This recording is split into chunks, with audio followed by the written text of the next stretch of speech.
On est donc dans un texte dans lequel la Torah nous relate un des événements les plus complexes que le peuple d'Israël va vivre, puisqu'il s'agit de ce qu'on appelle Chet HaEgel, c'est-à-dire la faute du veau d'or. Et au fond, c'est un moment quand même qui est très particulier parce que le peuple d'Israël sort d'Égypte, il a vécu l'expérience des miracles. Donc a priori, il a vécu ce que tout le monde voudrait vivre, c'est-à-dire, comme beaucoup de personnes ont l'habitude de dire, non mais moi si vous me montrez des miracles, évidemment, ben eux ils les ont vus, ils les ont vécus. Donc ils ont vécu les 10 plaies, ils ont vécu la sortie, ils ont vécu l'ouverture de la mer, ils ont vécu la révélation.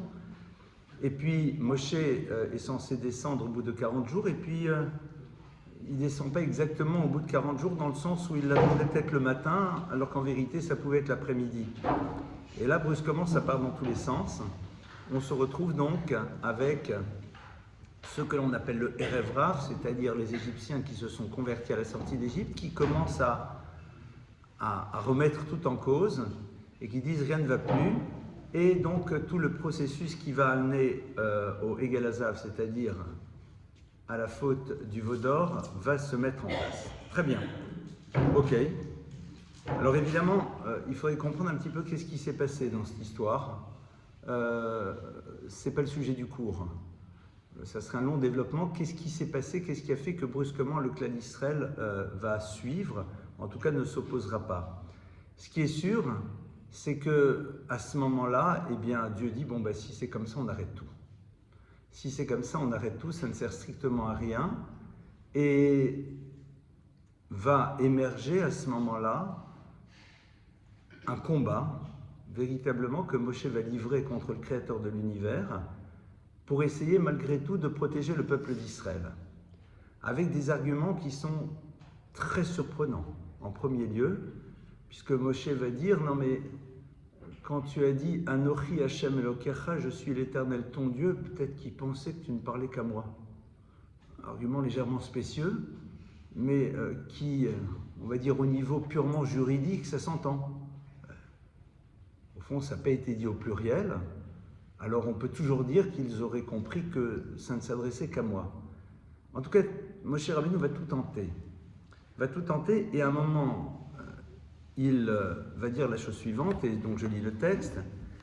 Vayashov Moshe el Hashem vayomer anachata mazechata gadola vayasolem Eloi zahav ve'ata im tisachatatam ve'im ayin mechenina misifrecha ashakatafta. Moshe va dire, bon écoute, on est clair, ce peuple a fait une faute catastrophique. Chata gadola. Ils ont fait en effet ce veau d'or. Il n'y a rien à dire, c'est une réalité. Alors maintenant, je te propose le deal suivant. Im tisachatatam, soit tu prends et t'assumes leur faute, tu supportes.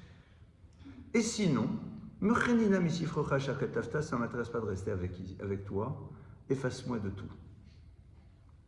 C'est-à-dire que Moshe Rabbeinu est en train de dire à Dieu, voilà, écoute, c'est très simple, fauté, ils ont fauté, on ne peut rien dire. Alors soit tu supportes, mais si tu n'es pas prêt à supporter, je pars avec.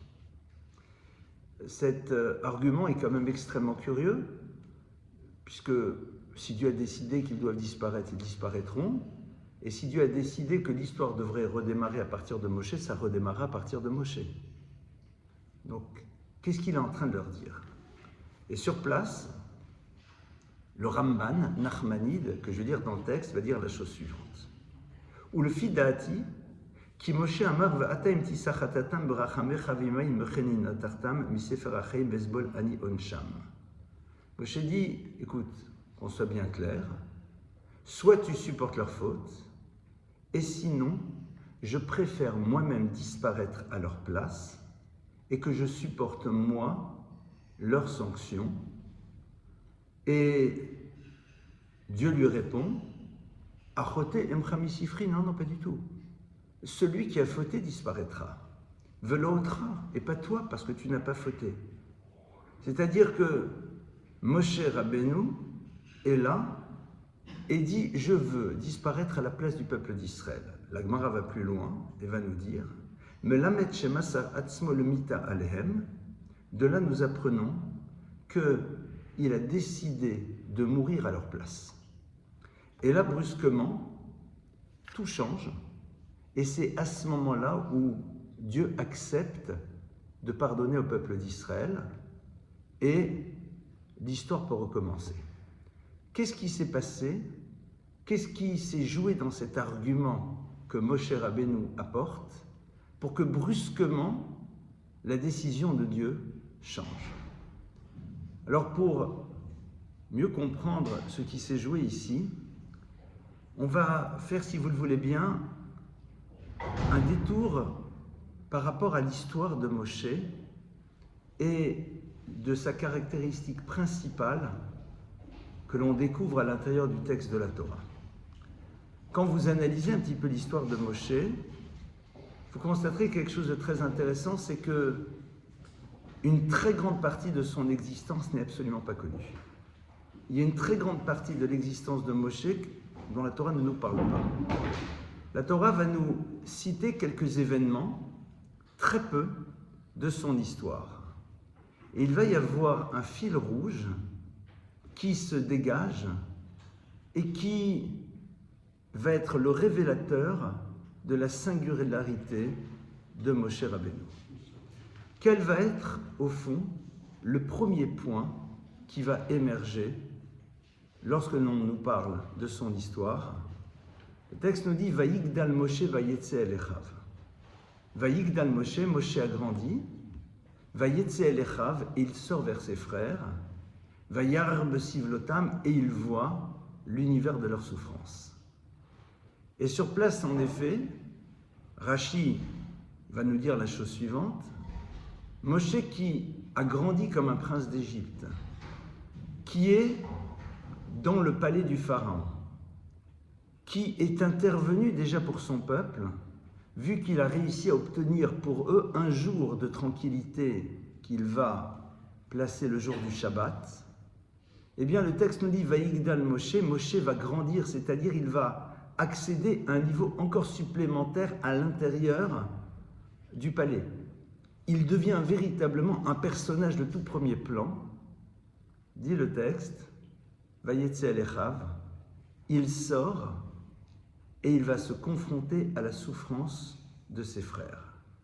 C'est-à-dire que Moshe Rabbeinu va aller sur le terrain pour pouvoir vivre et ressentir ce que le peuple juif est en train de vivre, et à partir de cela, le processus de la libération du peuple se met en place. Traduit de manière différente, nous savons qu'il y a deux dimensions qui sont presque normales dans la manière dont on gère la relation à l'autre. Il y a tout d'abord ce que l'on appelle la notion de tzedaka, c'est-à-dire le fait de répondre présent à un besoin exprimé par un tiers. D'ailleurs, le terme de tzedaka vient de la racine tzedek qui veut dire justice.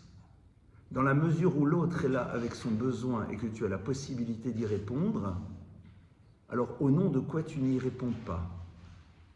C'est-à-dire c'est une forme de logique d'évidence. Si j'ai la possibilité de répondre, alors évidemment que je dois répondre. Ça, c'est la première dimension. Dans un second temps, vous avez ce que l'on appelle l'univers du chesed, qui est là pour pouvoir apporter quelque chose à l'autre, même s'il n'en a pas un besoin, mais lorsque je le lui apporterai, ça serait un plus. Et ça, c'est valable pour tout à chacun, vis-à-vis de tout à chacun, à travers l'analyse que nous pouvons faire des éléments dont nous disposons, qui pourraient être un plus pour cet autre que l'on rencontre. Le premier chesed que l'on peut faire avec tout à chacun, c'est quoi? C'est lui offrir au moins un sourire, c'est-à-dire lui révéler que nous le voyons à travers la manière dont nous fonctionnons lorsqu'il est face à nous.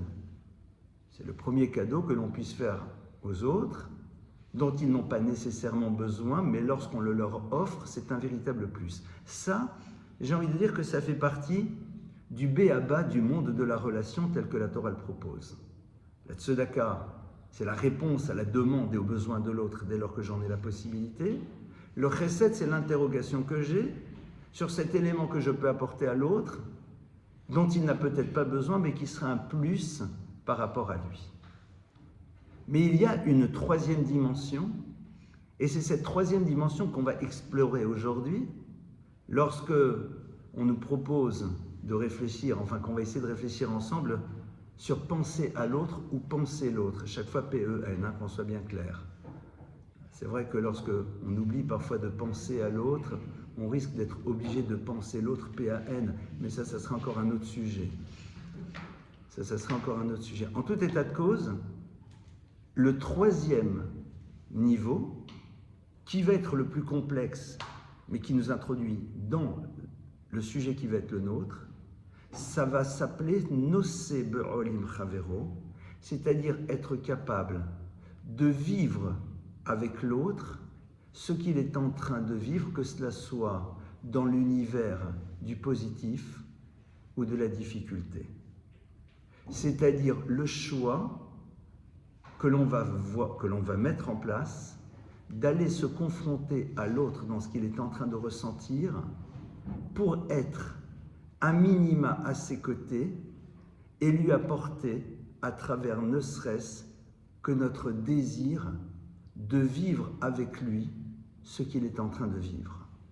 Au passage, même si ce n'est pas un sujet très réjouissant, mais dans la tradition juive, les lois sur le deuil, l'obligation que l'on a de consoler les endeuillés, ce n'est pas venir et leur parler, mais c'est de se mettre à côté d'eux et de partager autant que faire se peut le ressenti qu'ils peuvent avoir par rapport à la souffrance qui est la leur.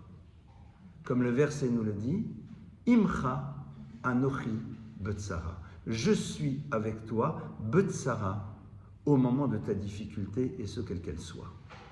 Or, l'élément qui va caractériser Moshe va être ce désir qu'il a de s'exposer au ressenti de l'autre sans chercher à se protéger pour pouvoir lui apporter au moins sa présence. Et on rentre ici déjà dans un premier point qui est, au fond, de savoir quelle est la place que j'occupe dans mon histoire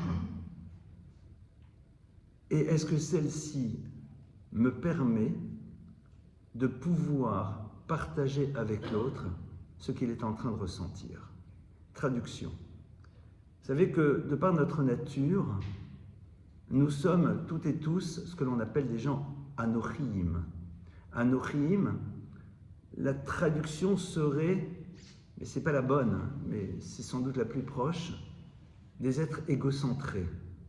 C'est-à-dire qui pensons avant tout notre relation au monde fonction de nous-mêmes, qui consciemment ou inconsciemment agissons dans le rapport à l'autre, fonction du bénéfice direct ou indirect que l'on va pouvoir en recevoir, ou en tout état de cause à minima en essayant de ne pas nous inscrire dans une relation qui pourrait à un moment générer une quelconque forme de souffrance.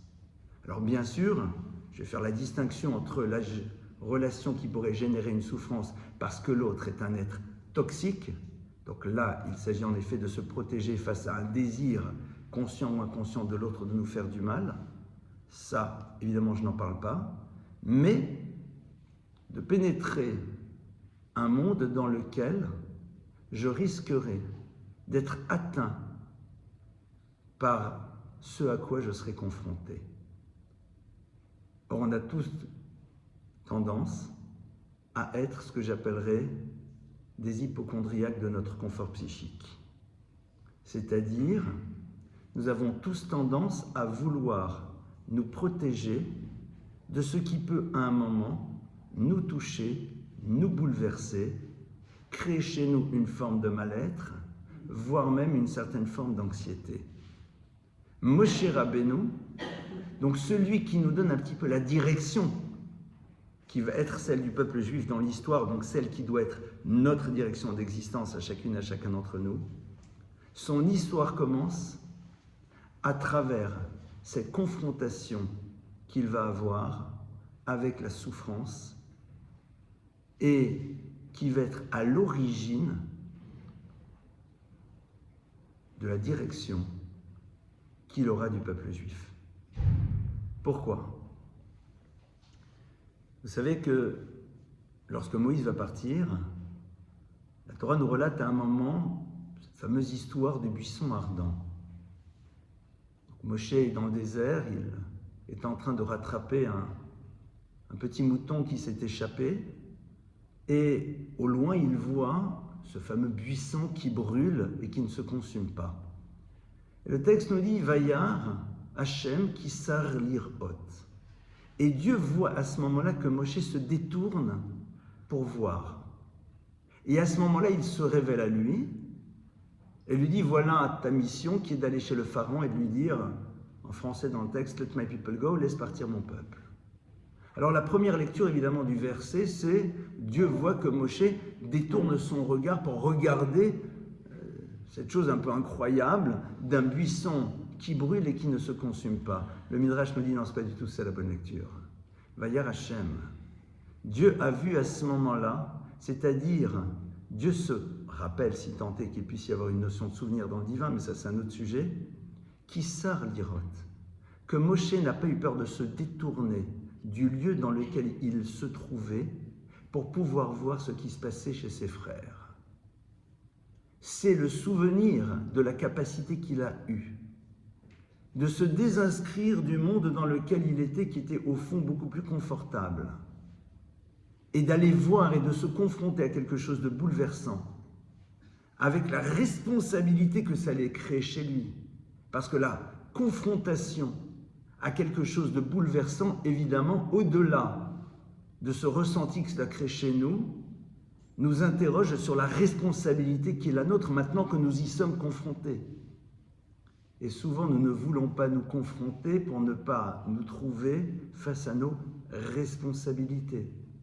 Vayar Hachem kisar lirot.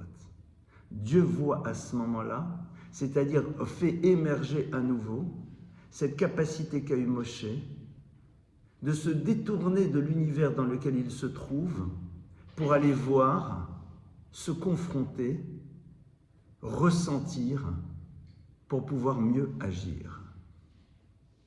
Penser à l'autre, c'est l'univers de la tzedaka et du chesed. C'est déjà une première étape fondamentale. Penser à l'autre, c'est être capable d'être à l'écoute de son besoin, verbalisé ou non, qui parfois passe à travers beaucoup plus des non-dits. Il y a à nous de savoir les décrypter, mais c'est encore une autre histoire. Ou alors, d'être dans cette démarche proactive de vouloir apporter aux autres ce qu'on peut leur donner qui serait un plus. Ça, c'est le point de départ, qui est valable pour tout à chacun. Mais penser l'autre, c'est se donner les moyens d'imaginer ce que peut être son ressenti pour pouvoir, soit dans mon action, être plus juste, soit être dans une proximité plus vraie et plus authentique. Et dit le texte du Midrash que lorsque Moshe va Yigdal va grandir, et l'expression de sa grandeur justement réelle, qui n'est pas juste d'avoir maintenant un poste supplémentaire au palais, c'est Vayetze el Echav, c'est d'être capable de sortir vers ses frères et de se confronter réellement à leurs difficultés. Le Midrash nous dit que lorsque Moshe sort, eh bien, il va maintenant essayer d'agir de manière ultra concrète tout en sachant que ce qu'il fait, ce n'est pas grand-chose. Traduction. Le Midrash nous dit qu'il arrive et il veut à son tour coltiner les sacs. Il se met dans les habits des ouvriers et il essaye, non pas pour les photos de Paris Match ou pour pouvoir diffuser ça sur Insta en disant « j'y suis moi aussi », évidemment, parce que parfois on le fait pour être vu. Non, là il y va. Mais pourtant il sait pertinemment que ce qu'il va faire n'aide pas réellement. Il y a des centaines, des milliers de sacs à porter. Alors pourquoi il y va? Parce que Moshe Rabbeinu veut essayer de ressentir ce que l'autre peut ressentir. C'est-à-dire, il ne se satisfait pas juste d'une observation, d'une confrontation, mais il veut vivre lui-même ce que cela veut dire pour pouvoir être encore plus vrai au moment où il va essayer d'agir par la suite. Et cette idée, on la retrouve dans un autre verset de la Torah. La Torah, dans la parashat Mishpatim, va nous dire la chose suivante. Im kesef talve et ami et he'ani imach. Si tu prêtes de l'argent à une personne qui en a besoin, et he'ani imach, le pauvre imach avec toi. Alors, tout d'abord là-bas, nos maîtres nous disent qu'il ne faut pas comprendre ce im comme étant un monde des possibles, mais doit être compris comme étant lorsque. Dans un autre cours, on avait essayé de développer pourquoi, lorsque l'on parle de la notion du prêt, la Torah utilise le terme de si, mais le terme de si ne veut pas dire monde des possibles, mais veut dire lorsque. On avait expliqué, vous vous rappelez, qu'il y a des univers dans lesquels tu ne dois même pas être capable d'imaginer que tu puisses faire autre chose que ce que la responsabilité t'oblige.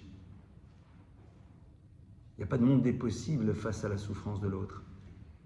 L'autre a besoin, tu ne peux pas te dire, bon, je vais voir si. Non. Le si, ça veut dire lorsque. Je ferme cette parenthèse, on avait longuement développé cette notion. Mais là-bas, la Gemara, les maîtres du Talmud nous disent, c'est quoi ce terme ? Et he'ani imach, le pauvre imach avec toi. C'est quoi cette terminologie curieuse qui veut rien dire? Et la Gemara traduit de la manière suivante. Les maîtres du Talmud disent non, et he'ani imach. Donne-toi les moyens d'imaginer ce que le pauvre peut ressentir. Mais ça change quoi, mon frère? Je vais lui donner son argent. Je vais lui faire son prêt. Au fond, si se donner les moyens de ressentir était à l'origine d'une action, je peux comprendre. Mais là, on me dit, de toute façon, tu vas prêter. De toute façon, tu vas donner. Tu n'as pas le choix, puisque tu peux le faire, alors pourquoi tu ne le fais pas? Alors pourquoi tu as besoin de rentrer dans ce processus dans lequel tu essayes de te mettre à la place de l'autre? À quoi ça sert? Si la Torah me demande de le faire, c'est qu'il y a sans doute ici quelque chose de plus. Cette dimension, elle est dans ce que j'appellerais le monde de l'impalpable. Elle est dans l'intensité du geste, un petit peu à l'image de ce qui vous habite lorsque vous dites à la personne que vous aimez, que vous l'aimez. Parce que si moi je lui dis que je l'aime, ce mot n'aura aucune densité. Il sera décrypté comme le Larousse le dit, mais il n'apportera pas grand-chose. Parce que je n'y ai pas mis la totalité de moi-même. C'est au moment où je mets la totalité de moi-même dans le mot que celui-ci apporte réellement. Et là, nous apprenons, pardonnez-moi, un principe fondamental qui, au passage, celui que l'on traduit dans le langage du Talmud comme étant la kavana, c'est-à-dire l'intention, mais le terme de kavana, intention, vient de la racine kivun, qui veut dire direction. Si j'ai envie que l'autre perçoive le message que je veux lui faire passer à travers l'acte, alors il faut que je me donne les moyens de ressentir profondément ce que représente cet acte en essayant de me mettre à la place de l'autre.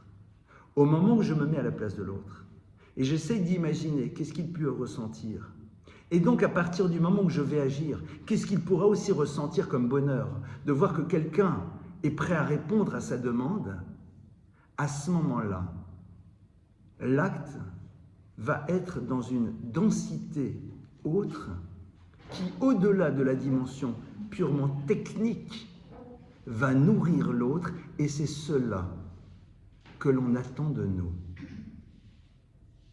Moshe Rabbeinu, lorsqu'il va sur le terrain, il veut pouvoir dire, c'est pas simple, mais comprendre ce que ça veut dire. Ce ne sont pas juste des mots, ce sont des mots qui ont une puissance, parce qu'ils sont l'expression de quelque chose qu'il a pu comprendre, parce qu'il s'est donné les moyens de les ressentir. Comme on l'a vu, il ne se protège pas. Il ne se protège pas. il n'est pas, comme je l'ai dit tout à l'heure, un hypocondriaque de son confort psychique, se contentant d'agir et de dire, sans ressentir réellement et pensant que cela est amplement suffisant.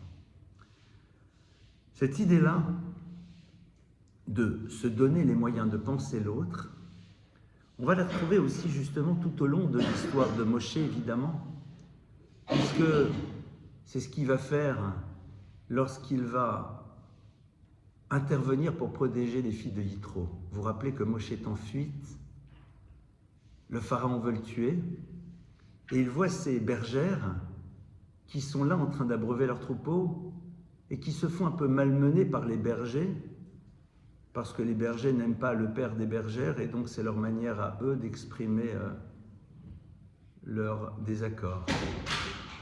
Moshe Rabbeinu, il est là, et il intervient. Qu'est-ce qu'il sait du résultat de son intervention? Il n'en a aucune certitude. On ne nous décrit pas Moshe Rabbeinu comme étant un champion de karaté, même si la Torah nous le décrit comme étant un individu avec une stature assez impressionnante. Mais Moshe Rabbeinu, au fond, il est toujours dans la même situation. D'essayer d'imaginer ce que l'autre peut ressentir. Le fait de n'avoir pas essayé à minima d'intervenir peut être vécu par la personne comme étant une forme de déni de son importance. Je ne sais pas si, en intervenant, j'arriverai à calmer ces bergers.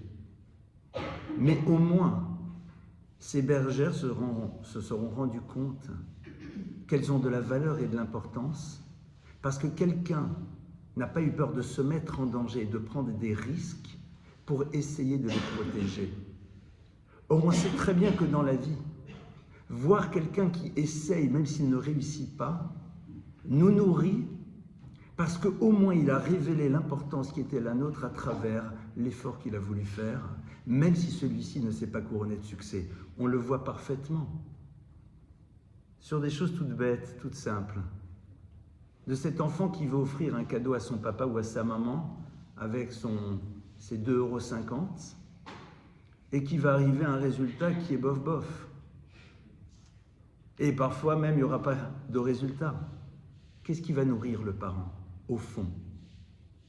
C'est que son action est révélatrice de l'amour que l'enfant porte à ses parents. Et c'est ça qui va les nourrir. L'action que je vais avoir vis-à-vis du tiers, dans un acte dans lequel je n'ai pas peur d'intervenir, cette obligation d'ingérence que je crée chez moi, lui apporte la conscience de l'importance qu'il a vis-à-vis d'un tiers, même si on ne le connaît pas. Et ça lui apporte. Après, il y a le résultat technique, mais c'est une seconde dimension. Ça veut dire que Moshe Rabbeinu n'est pas juste ici une forme de pro-chevalier qui va au secours des demoiselles. Moshe Rabbeinu, dès qu'il est confronté à une situation, il essaye de s'inscrire dans le ressenti que l'autre peut avoir et à partir de ce moment-là, décider d'agir. Quand Moshe Rabbeinu dit au peuple « Adieu, pardonnez-moi », ben moi, je disparais. Qu'est-ce qu'il est en train de dire? Il ne parle pas à Dieu, il parle au peuple. Il leur dit « Mais sachez que pour moi, malgré votre erreur, vous comptez pour moi. » Parce qu'au fond, au moment où le peuple juif prend conscience de son erreur, c'est quoi la partie la plus terrible? Quel est le regard que Moshe porte sur nous maintenant? Comment est-ce qu'il nous voit? Comment est-ce qu'il nous perçoit? Celui qui s'est battu pour nous, celui qui a tout fait pour nous sortir, que l'on vient de trahir. C'est bouleversant. De quoi le peuple a besoin? De quoi l'individu au plus profond de lui-même a besoin à ce moment-là? Qu'est-ce qu'il ressent? Ce besoin d'être assuré. Ce besoin d'être assuré que malgré tout, l'amour de Moshe reste. C'est quasiment inimaginable. Mais pour Moshe, c'est du domaine de l'évidence. Parce qu'il sait donner les moyens d'imaginer ce que peut ressentir le peuple d'Israël. Et son amour pour le peuple d'Israël est tel qu'il a envie de leur donner la seule chose qu'il peut leur donner. Sachez que vous sans moi, moi sans vous, c'est impossible. À ce moment-là, Dieu peut dire, c'est bon, on change. Pourquoi? Parce que, à travers cet acte-là, Moshe transforme le peuple, qui se revoit comme étant celui qui peut malgré tout recréer une histoire.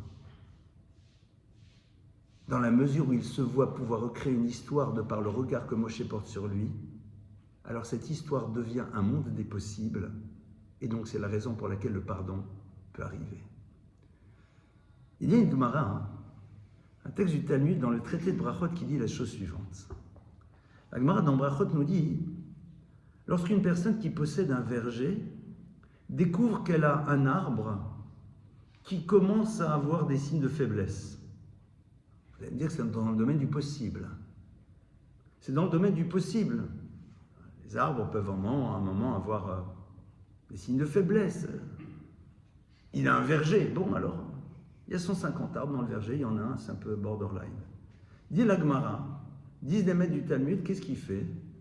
Il vient, il accroche un fil rouge, mais bien rouge, à l'arbre. Pourquoi? Alors là, je fais juste une parenthèse. Sur les fameuses ambiances fil rouge, pour ceux qui pensent qu'on est dans des histoires un peu de sorcellerie, pas du tout. Le rouge est une couleur qui attire. D'ailleurs, vous le voyez bien dans le monde de la mode, pour pouvoir créer un regard, souvent, il y a une très belle chanson, je ne sais plus de qui, mais qui est très très belle, qui s'appelle Rouge. Je ne sais plus de qui d'ailleurs, elle est belle cette chanson. Vous vous rappelez ou pas? Rouge. Voyez-vous? Oh, je croyais que vous sortiez le soir. Bon, je m'en rappellerai après, je regarderai sur Google. En tout cas, le rouge, c'est une couleur très forte qui attire le regard. Toute la problématique, c'est au fond par quoi mon regard est attiré en premier, la puissance du premier regard. C'est un petit peu ça la symbolique. Alors, le rouge attire, et donc les gens vont voir cet arbre avec ce gros fil rouge, vont constater qu'il a l'air un peu flageolant, et donc à partir de cela, eh bien, décideront de prier pour cette personne et de faire en telle sorte que son arbre, eh bien, aille mieux. Bon, qu'est-ce qu'on est en train de nous raconter? El Talmud dit, bon d'accord, l'idée est intéressante, mais d'où tu débarques pour me raconter une histoire pareille? C'est bien quoi, mais les mecs du Talmud, tu leur dis, non mais on va faire ça, mais d'où tu me sors un truc pareil? Et ils disent, non, mais évidemment, c'est quelque chose qu'on voit dans la Torah. Qu'est-ce que tu vois dans la Torah? Il dit, dans la Torah, tu vois ce qu'on appelle l'histoire du Metzora. Metzora, c'est quoi? C'est une personne qui est atteinte d'une certaine maladie de la peau, que l'on appelle tsara'at, que l'on traduit très imparfaitement par la lèpre, qui est le fruit de quelqu'un qui s'est amusé à faire de la médisance partout. Lorsque cette personne, à l'époque du Temple, était touchée par cette affection de peau, il devait sortir du camp, et au moment où il sort du camp, il devait dire partout « Je suis impur, je suis impur, je suis impur ». C'est très classe. Pourquoi? Alors, il y avait déjà une démarche pédagogique. Tu vas vivre l'expérience de ce que veut dire faire la médisance sur quelqu'un quand tu vas constater que les gens brusquement te regardent d'un air un peu surpris. Tiens, ça c'est déjà la fonction pédagogique. Mais dit la Gemara autre chose. Parce que lorsque cette personne dira qu'il est impur, il amènera les gens à prier pour lui. Ça veut dire quoi? Ça veut dire que pour la Torah, un être humain digne de ce nom, c'est quelqu'un qui fait le constat que l'autre, à travers son erreur, va mal, et au lieu de dire bien fait pour lui, il essaye d'imaginer ce que l'autre est en train de ressentir maintenant qu'il fait le constat de son erreur, et il prie pour lui. On est dans un monde dans lequel, eh bien, on adore dire, tant pis pour lui, il ne fallait pas le faire, nananère. Vous savez, comme les enfants quand ils se font mal et qu'on leur dit, fallait pas courir, fallait m'écouter, fallait travailler, fallait pas faire. On adore. Celui-là, il est là, je le connais pas, il se promène dehors, il dit, tamé, je suis impur. Monsieur dit donc de la médisance, va falloir assumer, mon frère. La Gemara, elle te dit, quand la personne, elle dit tamé, tamé, ça doit générer quoi chez ceux qui le voient, qui constatent qu'ils ont face à eux quelqu'un qui exprime sa dimension dysfonctionnelle. Il prie. Et la Gemara dit, donc de là, tu apprends que quand tu vois quelque chose qui est difficile pour l'autre, tu pries pour lui. Et donc, c'est la raison pour laquelle, quand ton arbre il va mal, indique aux autres que ton arbre il va mal, comme ça, c'est sûr que les gens vont prier. Alors que nous, on aurait pu dire, ah, ça y est, il exagère, il en a 150, il y en a un qui ne va pas, c'est bon. C'est comme ça qu'on fonctionne. Hein. De quoi il se plaint? De quoi il se plaint? Je vais m'arrêter un instant sur cette notion-là de savoir prier pour celui qui, à un moment, est en train de vivre la conséquence de ses actes. Comment est-ce qu'on fait pour ça? Comment est-ce qu'on arrive à une chose pareille? La Gemara, elle te dit la chose suivante. La Gemara, elle te dit que lorsque tu es confronté à une chose, alors évidemment que tu dois t'interroger, pourquoi au fond cette chose je la vois? Qu'est-ce qu'elle est en train de me dire? Qu'est-ce qu'elle doit créer chez moi? Or, la raison de la confrontation à une situation n'est là que pour me faire grandir. Donc la découverte de l'autre, au moment où il vit cette expérience de souffrance, n'est pas là pour me dire c'est pas bien de faire la médisance parce que je suis déjà au courant. Ça serait trop simple. Ah, j'apprends de là que c'est pas bien. La preuve, c'est que celui qui en a dit, il a été puni. C'est bon, tu étais au courant, mon frère. Tu n'as pas besoin de le voir, tu le sais. Donc là, il va falloir chercher quelque chose qui est un peu plus complexe, que j'ai peut-être pas envie de voir. Et qui est de me dire, ben voilà, Nosé Be'ol. Est-ce que tu es prêt à vivre et à partager avec l'autre sa souffrance? Et comment tu la partages? En priant pour que celle-ci disparaisse le plus rapidement possible, même si par ailleurs, on pourrait dire qu'il la mérite. Mais le fait de la mériter n'enlève en rien la réalité de cette souffrance. C'est-à-dire que la Torah a très peur de la construction de cette insensibilité liée à l'illusion d'une justice qui justifierait la souffrance. Parce que si c'est comme ça, il n'y a pas de limite. Lorsque Dieu se révèle au Sinaï, lorsqu'Hachem se révèle dans l'histoire à travers le don de la Torah, eh bien, le texte nous relate quelque chose de très curieux. C'est une idée qu'on avait déjà évoquée ensemble. Le verset nous dit V'tachat raglav que ma'aseh livnat asapir uchetzem hashamayim latoar. Traduction. Ceux qui vont recevoir la Torah, ceux qui s'approchent, Moshe s'approchera le plus haut. Le texte nous dit qu'il voit Dieu. Ça veut dire quoi? J'en sais rien. Et sous les pieds de Dieu, pardonnez-moi, donc un anthropomorphisme quand même assez passionnant, il y avait comme une forme de brique en saphir qui était resplendissante comme le ciel dans sa pureté originelle. Très beau, très poétique. C'est quoi cette histoire? Dieu se révèle dans l'univers à travers ses attributs. Nous ne pouvons pas percevoir l'essence même du divin, mais nous pouvons percevoir sa présence dans le monde à travers la manière dont il s'exprime à l'intérieur de celui-ci. Dieu se révèle à travers une de ses dimensions au moment le plus important de l'histoire, qui est la révélation. La dimension à travers laquelle Dieu se révèle, c'est cette brique dont nous disent les maîtres du Talmud qu'elle était là face à lui pendant la souffrance de l'exil, pour qu'il se rappelle de la difficulté du peuple juif, et de cette brique qui commence à resplendir au moment de leur libération. Dieu n'a pas besoin d'une brique pour se rappeler, et ça ne voudrait rien dire se rappeler, parce que si la notion de se rappeler était présente, ça veut dire qu'il y a une possibilité de ne pas se rappeler. Donc on est ici face à quelque chose qui est du domaine de l'imperfection. Mais plus encore, Qui a amené le peuple d'Israël en Égypte? C'est le Créateur.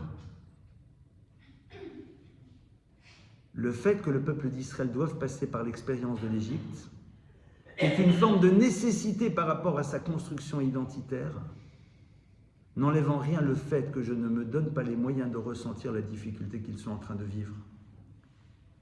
Ça veut dire qu'au moment où tu dis quelque chose à ton enfant, et tu sais que tu dois le dire, tu sais que tu dois agir, parce que c'est fondamental pour lui dans la démarche de sa construction, au même moment, tu dois être capable d'imaginer ce qu'il est en train de ressentir et être à ses côtés tout en gardant ce que tu as décidé de mettre en place parce que c'est nécessaire.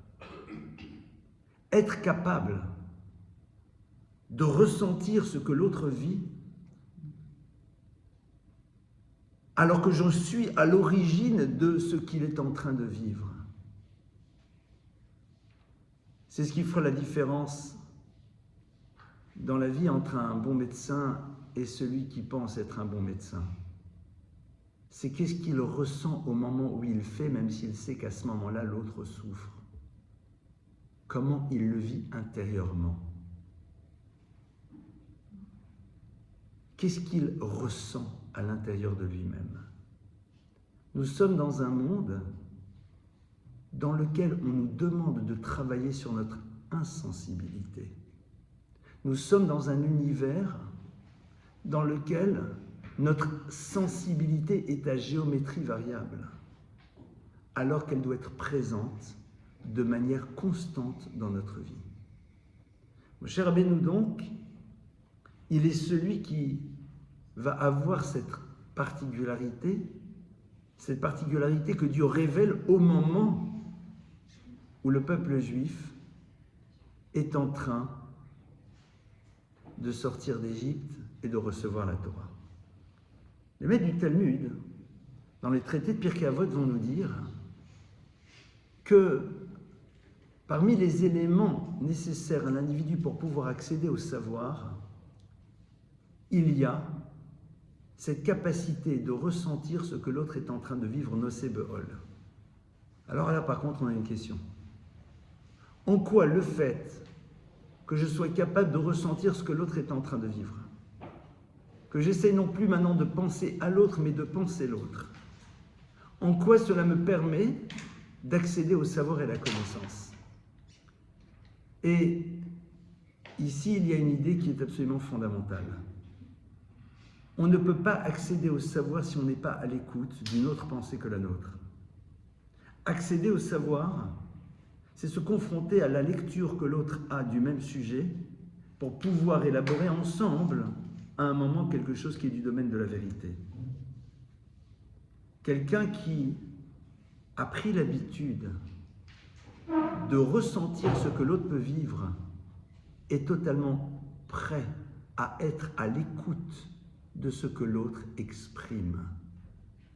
Souvent, on le voit dans le monde du couple ou des relations, les gens parlent de difficultés de communication.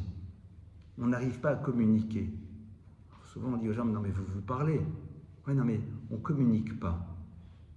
En vérité, on réalise qu'on n'est pas vraiment écouté. Mais pourquoi est-ce qu'on n'est pas écouté? Parce que ce travail en amont n'a pas été fait.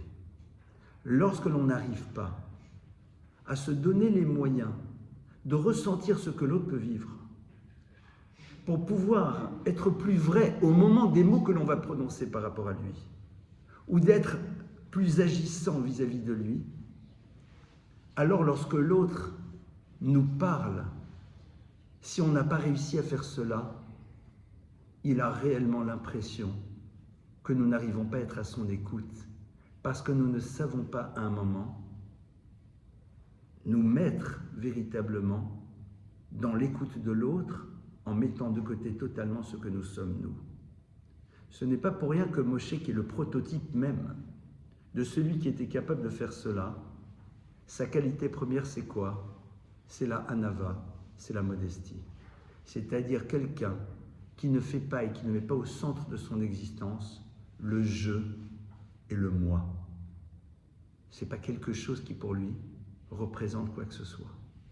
Alors, Nosé Beol, on va le voir encore dans une autre étape, et qui est encore beaucoup plus puissante, c'est lorsque le peuple d'Israël va faire la guerre avec Amalek. Amalek attaque le peuple juif à la sortie d'Égypte.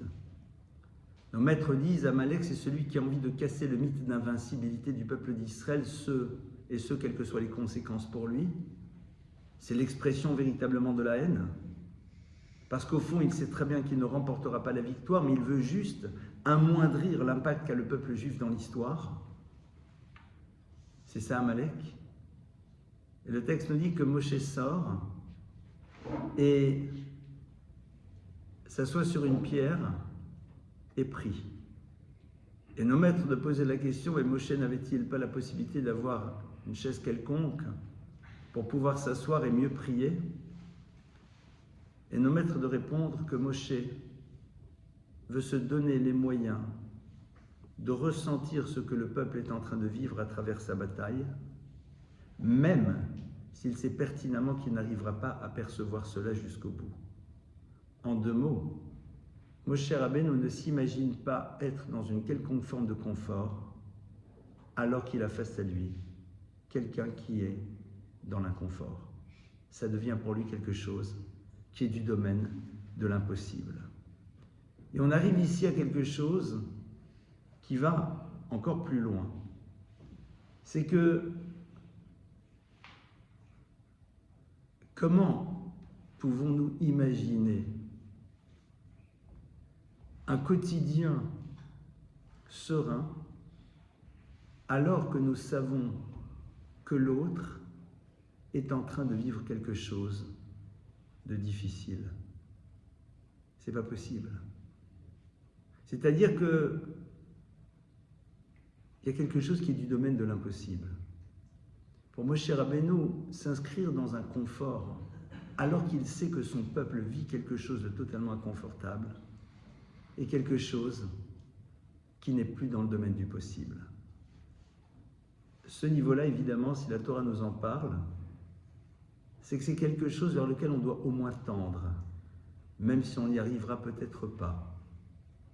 Mais on fait le constat d'une dimension pareille, mais on ne l'installe pas dans sa vie. C'est-à-dire qu'il y a des choses qui, à un moment, deviennent évidentes pour nous. Il y a des gens actuellement en Israël qui ne dorment pas dans leur lit depuis le début des hostilités. C'est pas parce qu'il faut, c'est parce qu'ils n'y arrivent pas. C'est-à-dire que pour eux, c'est quelque chose qui n'est pas possible. Pas parce que c'est pas bien, pas parce qu'il faut participer, parce que je peux pas. Alors si nous, on n'y est pas, en tout cas, moi j'y suis pas, ça c'est sûr. Mais il faut savoir qu'au fond, développer cette sensibilité risque de nous faire découvrir un jour un mode de fonctionnement de ce type. Et qui peut nous amener à des situations telles que je vais vous en raconter une et je vais conclure là-dessus. Il y avait un maître qui s'appelait le Rav Moshe Soloveitchik. Rav Moshe Soloveitchik, j'ai eu le privilège de connaître un tout petit peu. Un soir, c'était le soir du mariage d'un de ses enfants. Donc il va marier un de ses enfants. Donc vous imaginez bien que le jour du mariage, il habitait en Suisse, vous êtes un peu occupé. Rav Moshe Soloveitchik était considéré comme un des plus grands maîtres que nous avons connus. Et en Europe, c'était une référence absolue. Quand vous êtes confronté à quelqu'un de cette grandeur, quels que soient les doutes que vous pouvez éventuellement avoir, vous n'en avez plus. Parce qu'il incarnait vraiment ce que veut dire la Torah dans toutes ses dimensions. Au-delà de son génie, de son savoir, mais dans toutes les dimensions. Il respirait la Torah, c'était ça la Torah. Et c'est le mariage de son fils, et il est sur le pas de la porte et le téléphone sonne. Rav Moshe étudiait Shabbat sans doute 20 heures sur 24 parce que c'était le seul jour où le téléphone ne sonnait pas. Il dormait quasiment pas Shabbat. Parce qu'enfin, il avait le temps d'étudier comme il voulait. Il décroche le téléphone. Évidemment, son épouse qui est là sait parfaitement qu'il va répondre et pour elle, c'est normal. Et il se pose, il commence à écouter sereinement. Et puis au bout de quelques minutes, il dit à la personne, est-ce qu'éventuellement, comme je vois qu'on n'est pas dans une urgence absolue, on pourrait reprendre cette conversation un peu plus tard ce soir parce que là, j'ai quelque chose à faire, je dois sortir. Et il lui donne rendez-vous, je crois, au téléphone à minuit et demi ou à 1h du matin. En Suisse, les mariages finissent plus tôt qu'en France. Il n'y a pas de cocktail. Et donc, il part. Et quand il revient, bien sûr, à minuit et demi, l'autre téléphone et il lui répond. C'est quoi cette histoire? Quand vous voyez ça, vous dites, mais au-delà du calme, de la tranquillité, de la sérénité, de la construction du couple, dans lequel, si mon mari le fait, c'est qu'il sait pourquoi il le fait. S'il le fait, c'est qu'il sait pourquoi il le fait. C'est essayer d'imaginer ce qui se passe dans la tête de la personne qui vient de te téléphoner. Quand vous téléphonez à un maître, c'est pas si banal. D'abord, vous avez peur de le déranger. Et puis, généralement, c'est parce que vous avez quand même des questions qui ne sont pas juste de savoir qu'est-ce qu'on fait si le pot de lait est tombé dans la casserole de viande. Ce sont généralement des questions plus complexes. Et lorsque tu téléphones et que le téléphone sonne dans le vide, ben parfois, tu n'oseras peut-être pas retéléphoner. Alors que peut-être, au fond, tu as besoin de parler. Donc c'est la raison pour laquelle, évidemment que je vais répondre. Et ces 2-3 minutes ne changeront rien à mon programme si je réfléchis. Mais comment ça se fait qu'on est capable de faire une chose pareille? C'est parce que dans le clan d'Israël, quand on est un maître, eh bien, cette manière de réfléchir, elle est du domaine de l'évidence. Évidemment que l'autre, s'il appelle, il a besoin d'au moins de sentir qu'il y a une réponse, même si je ne peux pas lui donner la totalité de cette réponse. Lui dire que j'attends son appel à minuit et demi ou 1h fait qu'il va en effet appeler, qu'il va me rappeler. Et donc à partir de cela, eh bien quelque part, on construit le peuple d'Israël. Le clan d'Israël ne peut pas se construire si on ne se donne pas cela comme étant un objectif à l'intérieur de notre vie. Et comme on l'a vu, le point de départ, c'est cette notion de tzedaka. Déjà commencer à répondre présent dès lors qu'on peut le faire et considérer comme étant quelque chose d'inimaginable de ne pas le faire. La seconde chose, comme on l'a vu, c'est de réfléchir à ce qu'on peut apporter aux univers que l'on croise sans qu'ils aient nécessairement de besoin, mais en se rappelant que si on peut apporter à l'autre un plus, il n'y a pas de raison de ne pas le faire. Et la troisième dimension, une fois qu'on a fini de penser à l'autre, c'est de se donner les moyens de penser l'autre, cet autre qui crie tamé tamé, cet autre qui, dans cette forme de déchéance, nous révèle au fond son échec, mais qui est dans sa souffrance et qui a besoin à minima de notre prière. J'ai eu le privilège de rencontrer des maîtres et lorsque parfois on pouvait leur exposer quelque chose et qui nous disaient « je comprends », ça nous suffisait. Pourquoi? Parce que c'était un vrai « je comprends ». C'était pas un « je comprends » de circonstance. C'était véritablement quelqu'un qui, depuis le début, avait fait totalement abstraction de tout ce qu'il était pour essayer véritablement de ressentir et de comprendre non seulement ce qui était dit, mais la manière dont on était en train de le vivre. C'est à l'antithèse de ceux qui vous disent « ça va, faut pas le prendre comme ça, c'est bon, pourquoi tu pleures, t'exagères ». C'est exactement le contraire. C'est l'acceptation de la manière dont l'autre peut ressentir, Imcha Anochi Betzara, et évidemment, Et je conclure là-dessus. Sur la capacité de faire la même chose lorsque l'autre vit un moment merveilleux, de le partager avec lui. Et je raconte une autre histoire et je conclue réellement là-dessus. Je ne me rappelle plus du nom de ce maître, mais c'est une histoire vraie qui a eu lieu, Ravolbe la relate. C'est un maître dans une yeshiva en Pologne qui un jour s'est retrouvé dans une autre ville que sa yeshiva. Et puis il avait une réunion là-bas de rabbins, on va dire, et ils discutaient de sujets dont ils avaient besoin de discuter. Et puis à un moment, ce maître regarde l'horloge, et puis, à l'étonnement général, se lève et commence à danser sur place. Pendant comme ça, 1 minute ou 30 secondes, il est là. Il est là avec un sourire. Il se rassoit. Alors, l'autre le regarde. Que s'est-il passé? Il dit non. Il est 15 heures. À 7 heures, un de mes élèves est en train de se marier à la yeshiva. Qu'est-ce que je suis content. Et l'expression de cette joie profonde qu'il ressentait, qui était au fond le ressenti de ce que pouvait être son élève, l'amenait naturellement à ne pas pouvoir se retenir de l'exprimer, parce qu'il ressentait profondément cette joie de l'autre. C'est ce qui nous amène aussi à pouvoir agir pour l'autre. Et même si je vous ai dit, après cette histoire, je conclus, j'en raconte encore une autre.